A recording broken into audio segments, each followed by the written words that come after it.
이게 다 해결될 수 있으면 계속해서 그 높은 가격을 유지해 줄 수 있으면 다 좋겠죠. 그렇지만 그렇지 못하니까 시간적으로 그런 오랜 기간의 침체를 겪게 되는 거고 우리나라도 뾰족한 수가 없다. 그렇게 생각을 하면 조금 장기적인 침체로 가지 않을까 생각합니다.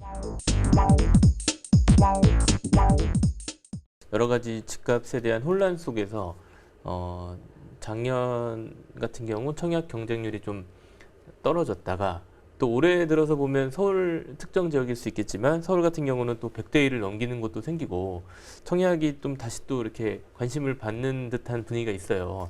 이런 상황들은 좀 어떻게 해석하고 계신가요? 결국은 이 모든 현상들은 앞으로 더 집값이 상승할 것이다라는 기대감과 어떤 그 희망의 전제를 깔고 일어나는 현상이라고 볼 수 있어요. 집값이 이제 지금 많이 이제 떨어지고 또 이제 시세 거래도 안 되고 뭐 이런 시장이 꽤나 오랜 시간을 겪었잖아요. 네네. 이거는 사실은 시장에서 그만큼의 수요가 받쳐줄 수 없는 어떤 다시 또 대출을 풀어주지 않는 한은 받쳐줄 수 없는 시장이라는 게 증명된 것과 마찬가지인데 지금 또 풀어주니까 일부 들어와 줬고 시장이 살아난다고 생각을 하니까 청약 같은 경우도 또 이제 청약이 잘 되는 이유는 이 어떤 PF 사업들의 결과물이 잘 팔리게 해줄 수 있는 그런 시장 환경을 만들어준 거거든요.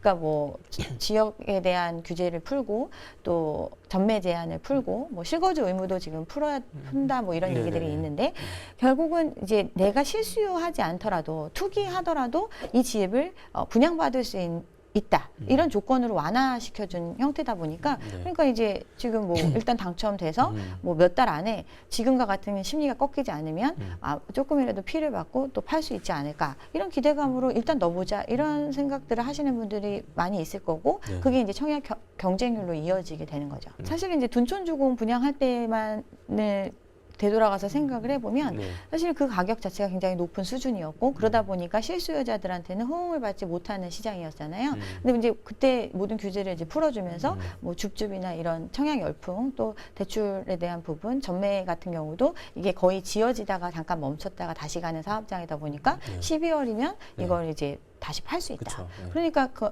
짧은 기간 안에 어떤 시장이 올라가게 됐을 때 이익을 볼 수 있지 않을까. 이런 마음으로 사실은 청약을 하신 분들이 굉장히 많이 있고 주변에도 제 주변에도 많이 있거든요. 보면 근데 이제 자금 마련에 대해서는 사실은 기본적으로 계약금 그다음에 일부 중도 내는 부분에 대해서는 뭐 대출이나 아니면 이런 걸로 운용을 하다가 마지막에 그 전매가 풀리는 시점에 그냥 이 부분만 해결하고 조금의 피해를 받고 팔 수 있지 않을까 이렇게 지금 끌고 가고 있는 거거든요. 근데 문제는 이 자금들 자체를 사실은 메꿔줄 돈이 없는 거예요, 시장에. 시장의 돈 자체가 부족한 이런 상황이기 때문에 이것도 대출을 해주지 않으면은 잔금을 치르지 못하고 또 이걸 내 집을 처분하지 않으면 이 집에 입주하지 못하는 상황이 되잖아요.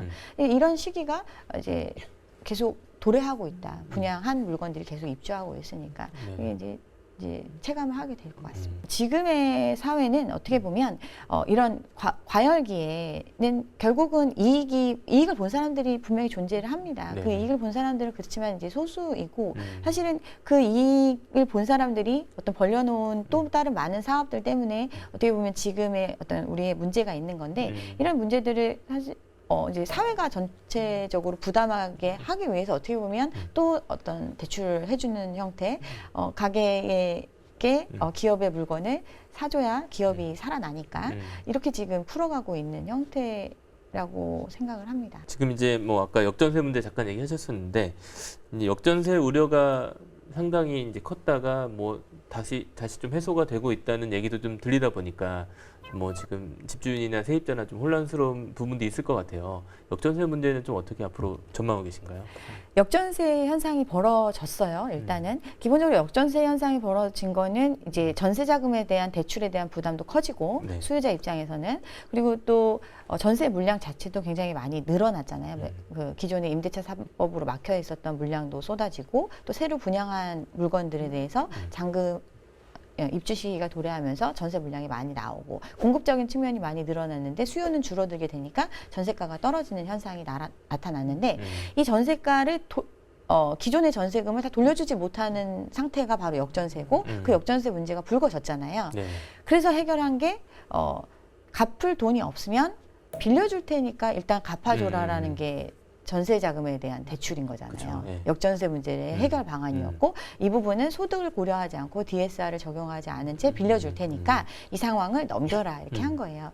그러면 조금 더 어떻게 보면 아예 지금 방법이 없던 사람들이 방법이 생겨나고 이런 상황이 되고 또 금리 자체도 정책적으로 조금 풀어주는 부분이 있고 이러다 보니까 과거에 떨어졌던 폭보다는 조금 올라가는 형태로 계약이 네. 체결될 수도 있고 네. 이루어질 수는 있어요. 그렇지만 완화됐을 뿐이지 이 문제가 해결된 게 아니거든요. 그러니까 예전에는 제가 어떤 분하고 이렇게 상담을 했는데 집을 이제 5채를 가지고 계신 거예요. 그 5채 중에 자기가 한 집은 살고 있고 나머지는 다 전세를 주고 있는데 전세가 안 나가고 다 역전세 상황이 벌어진 거예요. 그런데 이제 시장 상황이 이렇게 이제 좀 풀어주는 조치를 하다 보니까 두 개는 이제 전세 세입자가 들어와 줬고 그 나머지는 처분을 해가지고 그 나머지 좀 차액 부분은 메꿔주는 형태로 정리를 해서 이제 좀 어느 정도 더 버텨서 네. 갈 수 있다 이렇게 이야기를 하시는 분도 있고 하더라고요. 그러니까 문제가 완전히 해결된 상황이 아니고 네. 결국은 내가 돈이 있어서 이 돈을 충분히 감당해서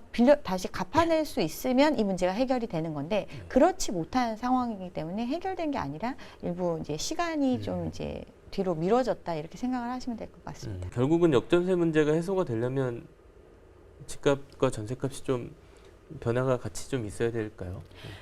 해결이 되려면 돈이 있으면 됩니다. 그러니까 돈이 있으려면 네. 이 사람들이 어떤 이제 그만큼 생각하는 가격에 팔아서 돈을 마련할 수 있으면 되는데 그게 안 팔리는 시장이거든요. 네. 그러니까 해결책이 사실은 그러면 소득이 그 기간에 많이 늘어가지고 이걸 뭐 내가 집을 처분하지 않아도 자산을 처분하지 않아도 해결해 줄 수 있다 이런 사람들이 많아지면 이 문제가 해결이 되겠죠. 근데 그런 상황이 아니기 때문에 이 문제는 해결된 게 아니라 그냥 이연된 거라고 보시면 됩니다. 지금 정부가 이제 뭐 그동안 경착륙 막기 위한 대책을 많이 내놨었고 또 약간 이제 뭐 그 위험한 상황이 발생할 때마다 좀 임기응변으로 이제 또 대책을 내놓다 보니까 부작용도 많이 생기고 있는 상황인데 앞으로 좀 더 필요한 그런 정책 요소라면 어떤 것들이 있을까요?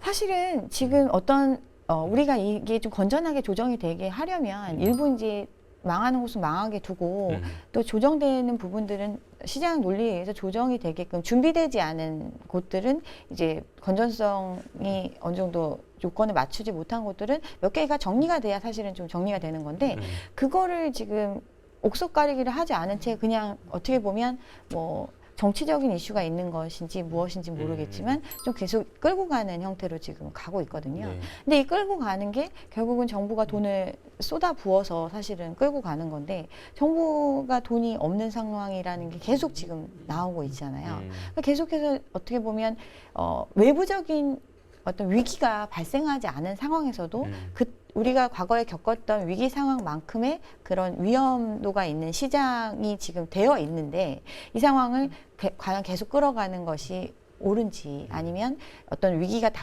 정말 현실화되기 전에 일부를 조정함으로써 우리가 그 위기에 대처할 수 있게끔 나아갈 것인지에 대한 좀 판단이 필요할 것 같습니다. 혹시 그리고 또 이제 잃어버린 30년 일본의 사례를 좀 들어서 우리도 좀 비슷하게 갈 수 있다는 말씀도 평소에 하셨었는데 네. 그런 전망에 대해서는 좀 어떻게 보고 계신가요? 그러니까 지금 우리가 생각하고 있는 고점, 전고점에 대한 그 기대치가 이 가격 형성 자체가 어떻게 됐는지를 생각해 보면 그게 굉장히 사상 누각처럼 사실은 어떤 소득이나 우리 경제 규모에 맞춰서 이 가격이 쭉 올라가 준 게 아니라 빚이라는 걸 통해서 올린 가격이다 보니까 그 가격을 유지해 줄 힘이 굉장히 약하고 그렇게 된다면 어느 정도 소득 수준에 맞춰서 어떤 가격 수준의 그 집값이 될 때까지는 좀 갭이 큰 거예요. 네. 그런데 이제 지금 이미 거품으로 키워놓은 집값은 굉장히 높으니까 이게 정상적인 수준까지 조정되는데 시간이 얼마나 걸릴지를 알 수가 없잖아요. 그러다 보니까 이게 좀 장기적인 침체로 갈 수 있다 이렇게 보는 거고 일본도 그렇고 중국도 그렇고 지금 최근에 이제 중국 부동산이 네. 이슈긴 한데 일본 같은 경우는 사실은 이런 소득과 어떤 부채의 불균형 상태가 굉장히 심각했기 때문에 잃어버린 시간을 갖게 된 건데 이게 10년이면 끝날 줄 알았는데 그게 안 끝난 거고 그게 10년이 20년이 되고 20년이 30년이 된 거거든요. 네. 이거는 뭐 어떻게 보면 아무리 노력한다고 해서 이루어지는 게 아니라 말 그대로 정말 시장에서 정말 그 정도의 수요가 계속 건전하게 받쳐줄 수 있어야 가능한 회복되고 다시 올라갈 수 있는 개연성이 있는 건데 그렇지 않기 때문에 이게 가까워지는 데까지 그렇게 오랜 시간이 걸린 거고요. 네. 중국 같은 경우도 사실은 부동산을 통해서 경기 부양을 하는 우리나라랑 굉장히 비슷한 모습을 보였는데 그 문제가 이제 불거졌고 어떤 부동산 개발 수위에 있는 회사들이 이제 디폴트 위기에 빠지게 되니까 네. 이런 부분들을 지금 살리기 위한 정책. 그래서 여기도 이제 뭐 분양을 좀 완화해주고 뭐 이런 대출을 또 많이 해주고 뭐 이런 식으로 지금 하고 있지만 이걸 전부 다 끌어갈 수 없기 때문에 사실은 그 속도를 늦추거나 어떤 큰 회사가 넘어졌을 때 충격을 좀 최소화하기 위해서 조치를 하고 있는 과정이거든요. 이게 다 해결될 수 있으면 계속해서 그 높은 가격을 유지해 줄 수 있으면 다 좋겠죠. 그렇지만 그렇지 못하니까 시간적으로 그런 오랜 기간의 침체를 겪게 되는 거고 우리나라도 뾰족한 수가 없다. 그렇게 생각을 하면 좀 장기적인 침체로 가지 않을까 생각합니다. 네, 알겠습니다. 오늘 여기까지 듣겠습니다. 감사합니다. 네, 감사합니다.